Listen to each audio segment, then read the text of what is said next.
Sat, kata Arman, teman satu kosnya di siang yang terasa terik membakar kulit.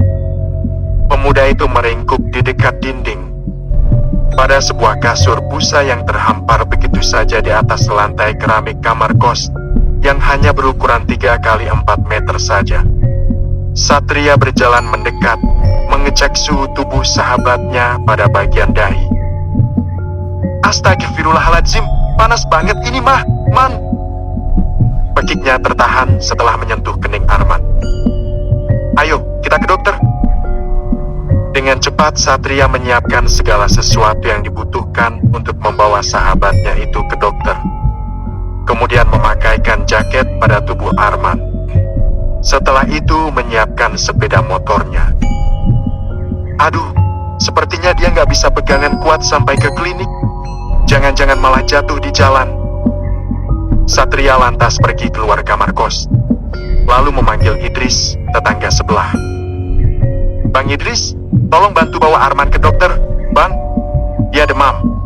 Sepertinya nggak kuat kalau cuma berdua, kata Satria pada Idris yang sedang santai sambil minum kopi dan menikmati sebatang rokok kretek favoritnya.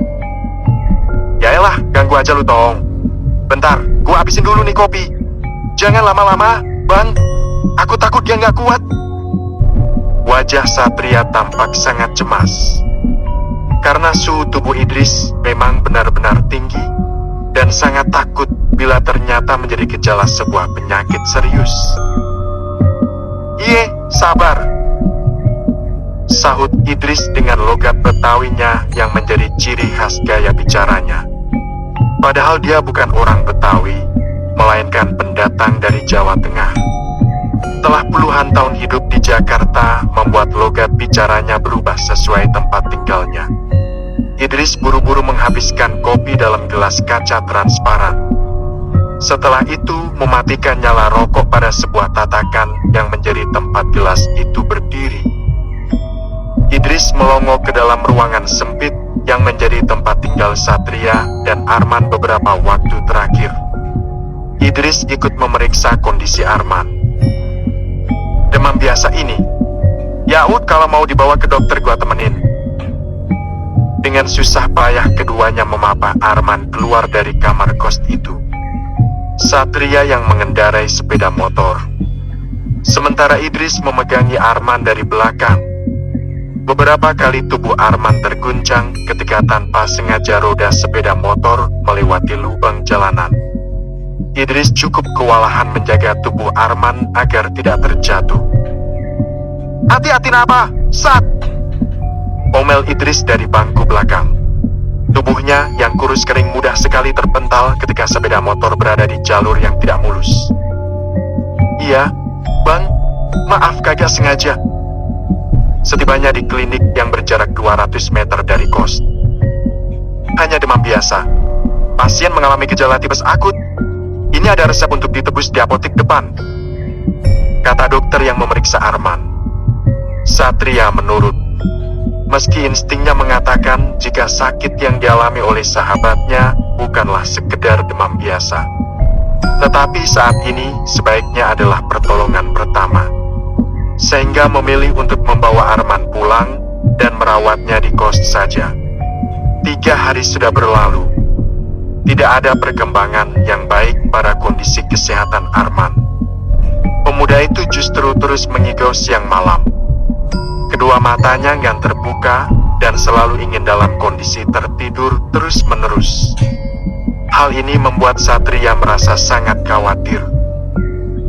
Takut, gua takut, tolong jangan lanjut lagi, Menur. Igauan Arman setiap tengah malam menjelang dini hari. Satria selalu terbangun ketika sahabatnya itu mengigau, memeriksa kondisinya.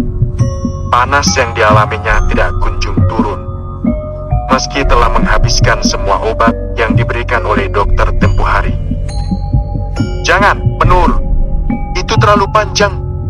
Gua ngeri liatnya. Igau Arman lagi. Sebenarnya kamu mimpi apa sih, Man? Kok aku merasa ngeri dengernya? Gumam Satria seraya mengompres kening Arman dengan air hangat.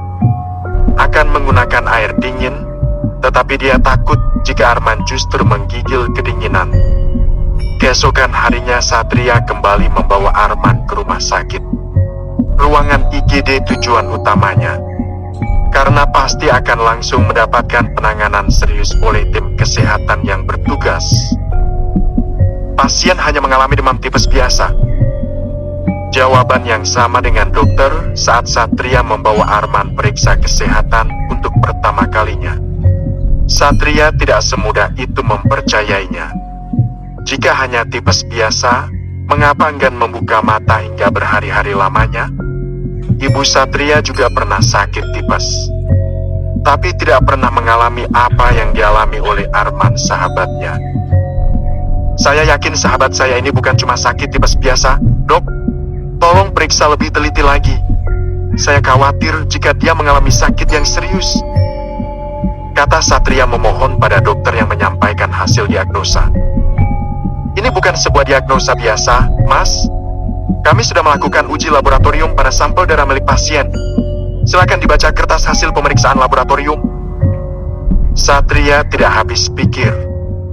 Bagaimana bisa Arman hanya mengalami penyakit tipes, tetapi bisa tertidur sepanjang waktu, tanpa ingin melakukan kegiatan sebagaimana biasanya seorang manusia.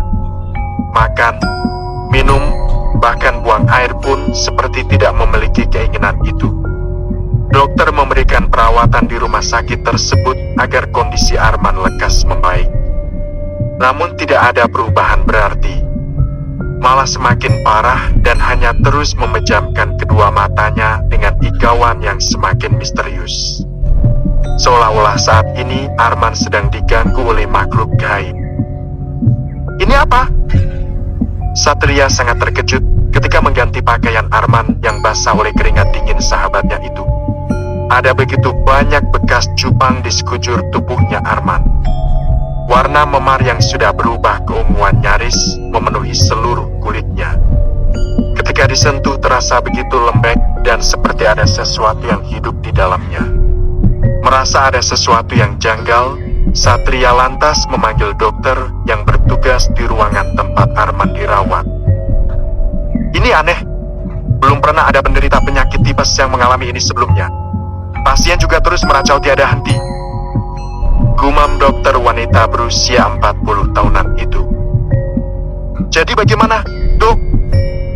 Tanya Satria cemas. Kita lakukan X-ray. Semoga bisa terlihat apa yang sebenarnya terjadi. Mungkin racauan itu berasal dari kerusakan jaringan otak. Tetapi untuk bekas cupang, ini di luar prediksi kami.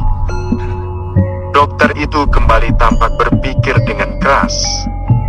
Kemudian mengatakan sesuatu yang membuat Satria tercengang. Anda tidak melakukan tindakan pelecehan terhadap pasien, bukan? Astagfirullahaladzim, Bu Dokter. Saya bukan Homo sapiens. Saya ini masih normal, Pak. Saya meminta sahabat saya diperiksa dengan baik, bukan meminta untuk dituduh macam-macam. Satria menggerutu terang-terangan di depan dokter tua yang menyebalkan bagi Satria. Malam itu, udara di rumah sakit tidak seperti biasanya.